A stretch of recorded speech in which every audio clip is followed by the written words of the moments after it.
Yeah, sorry. Hello. Hi there. We're talking about evolution. I'm Shabir. Hi, Shabir. Oh, My what is twin your name? brother, Rafi. What is your name? John. John, nice I'm meeting Rafi, by the way. you. Rafi. Yeah, he's my twin brother. I You told guys you don't look like twins. I'm the handsome one. Carry on. Right. He- He's Look, entitled to his He says you're the expert in evolution. I didn't say expert. I didn't say expert. I said he's the one who covers the Okay, subject. okay. Right. And, Yeah. but He was asking how does it? you are how a does it- Christian and then an atheist. Yeah.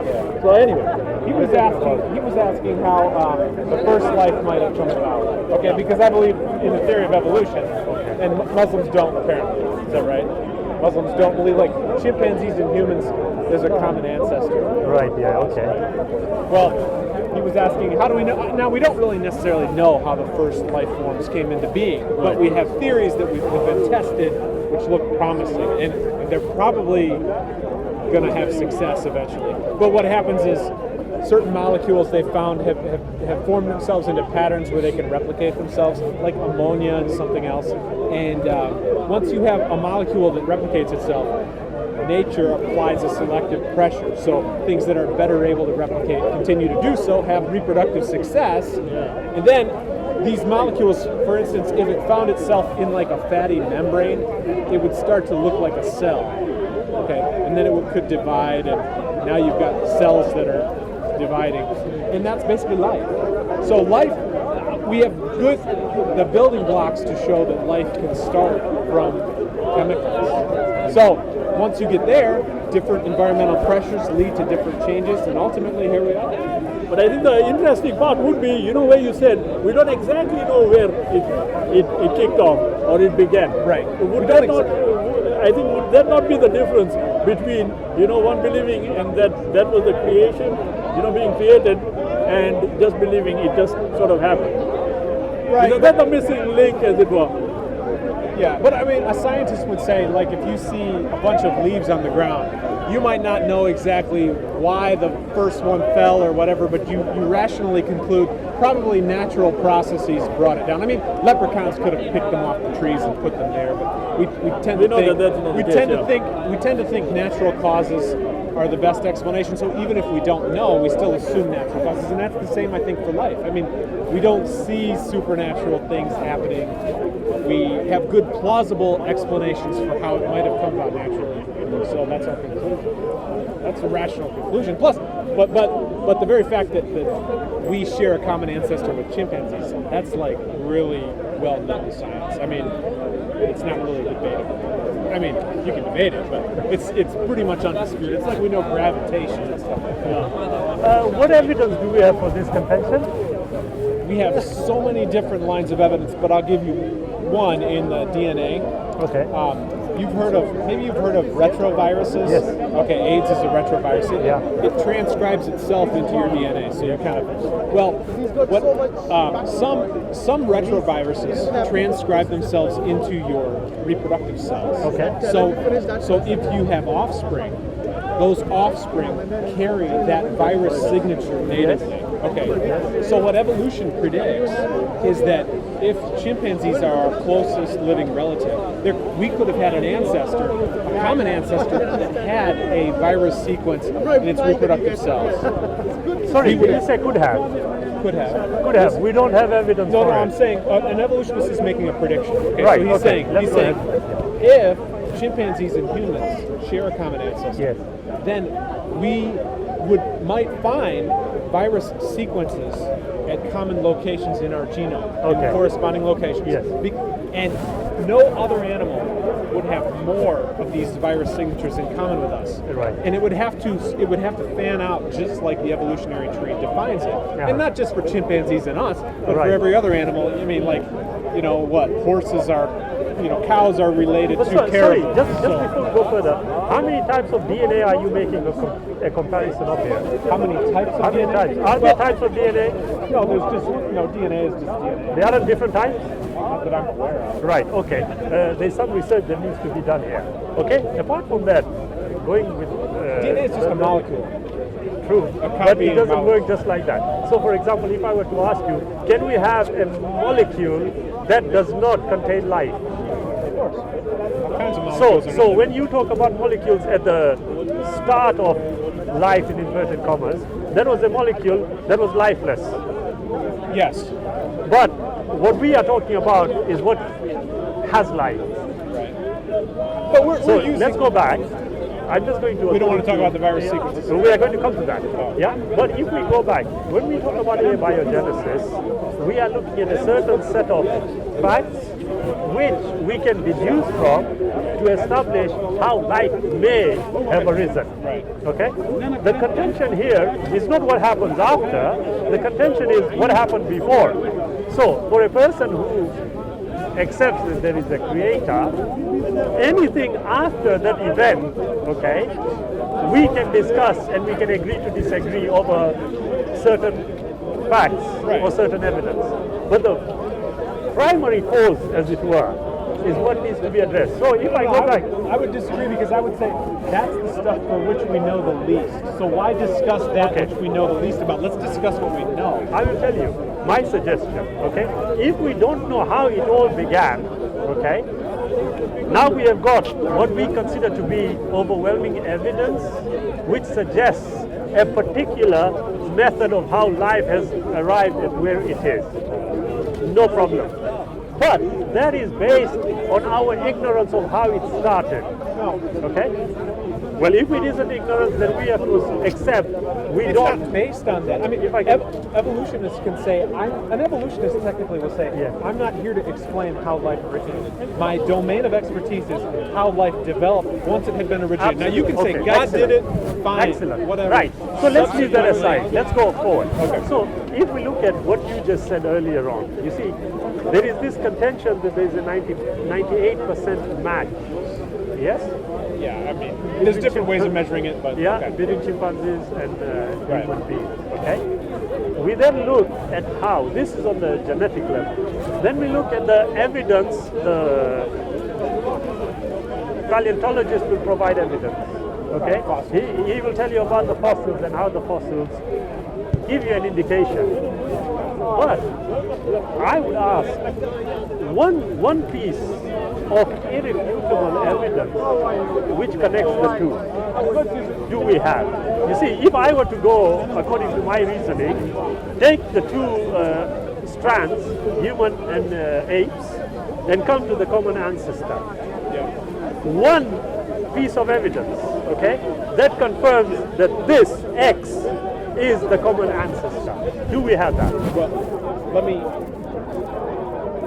I would suggest that critics of evolution have defined the debate so that it's impossible to ever have that. So for instance, evolutionists say whales evolved from four-legged land mammals that returned to the sea. That's why whales have mammary glands and they don't have fins and they have blowholes and stuff. Right. Yes. They used to be land animals. Their ancestors were land animals that walked. Okay. So an evolutionist would say, okay, here's a whale, and we know that its ancestor had 4 legs. So we should be able to predict that there will be a fossil of a pretty big animal that has legs that are so small they're probably not functional, and then ultimately those legs disappear. Yeah. We've found that exact fossil in all of the intermediary Which fossil stages. is that? The one example is Basilosaurus. I'm from Michigan, and we have a museum that has a sample right there. Okay. All right. You believe in evolution? Yeah. Let me check your hand. You're my man. All right. Because they're all religious people. Yeah, they're all No, I'm trying to explain some of the evidence. The brother is... You're talking to people that are religious. But I was brainwashed in the same way, and I used to not believe in that. So let me just say. Before you go further, can I just say to this person, okay, I do not subscribe to this idea of being religious. Carry on. Okay. But what I would suggest is if I find these fossils, right, and the legs get shorter and shorter, it goes from a 2-foot long leg to a 1-foot long leg. You can say, where's the 1.5-foot long leg? You can always say, and then once I get that, you can say, well, where's can I just stop you there, John? The assumption is that is how it works.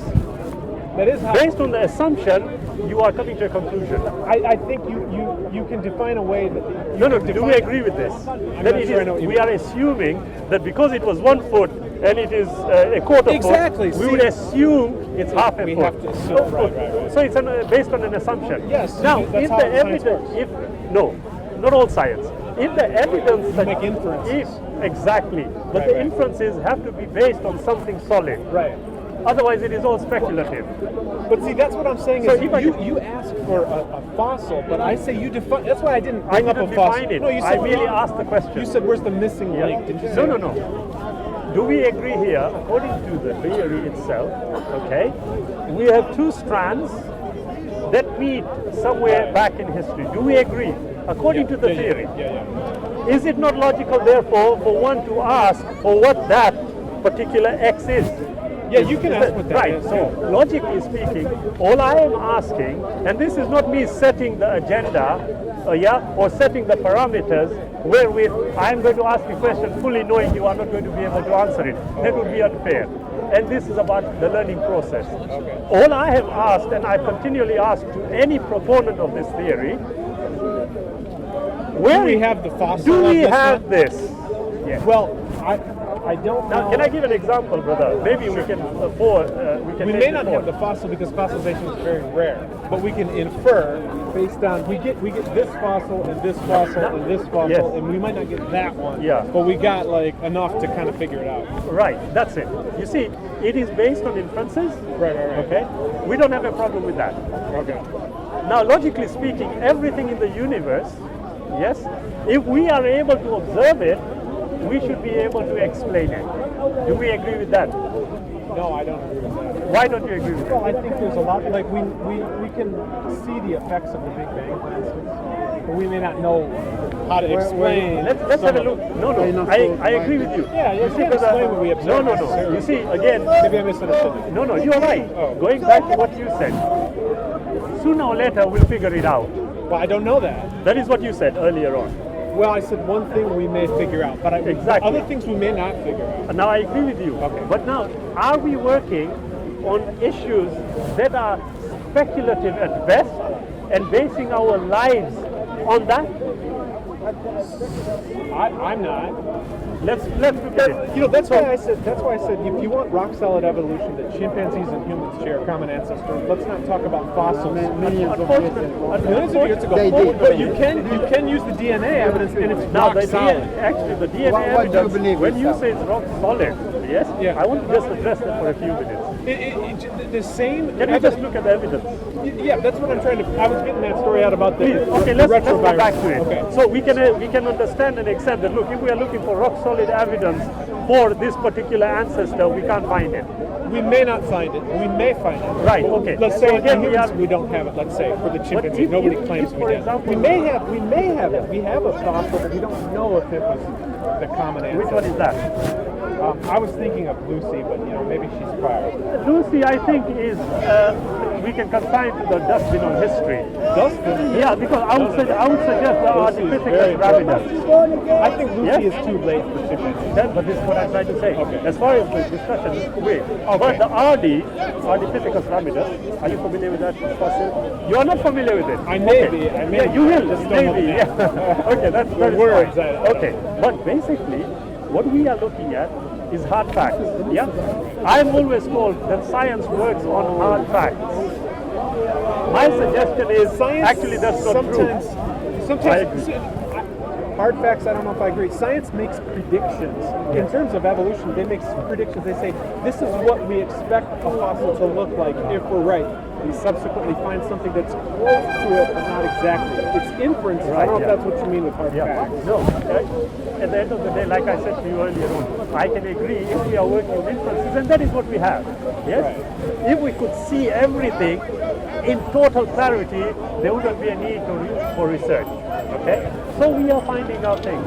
But when we look at the fossil evidence, as you have pointed out, over millions and millions of years, we might not find the fossils we are looking for. Secondly, the process itself, when it is operating, okay, natural selection also, the changes are going to be very minute. They aren't going to be major. Yes? And when that suggestion Over was short being, periods of time. yeah, when there was that suggestion being made, they came up with the idea of punctuated equilibrium. That is what they thought. and then they had to again consign it to the dustbin because it just doesn't make sense. So, yeah, That's not exactly culturally correct, I don't think. it isn't. It isn't. But as far as I'm concerned, my contention has always been, look, if anybody asks me, and I'm a person who has evidentially established the existence of a creator, and on that basis, I tell anybody who is having a discussion about evolution is, look, they ask me what do I think about it, and I tell them, well, the facts as yet have not appeared to me which can convince me of its reality. Maybe not to you, but I mean the evidence exists. No, there is evidence which a certain group of people All the consider. experts. All the experts. Well, actually, I would disagree with You you believe there. in archaeology and stuff You like see, that. it's not a question of belief. I look at the You evidence. don't see the evidence. I study the evidence, and then I started to conclude. Experts, Yeah, now biologists, I don't think any of them that teach in school or anything. Actually, I would suggest to you, look, the way I look at it, and I'm going to ask you this, and I want you to reason this out. 100 million experts, no, let's be reasonable. A million experts, all except one thing.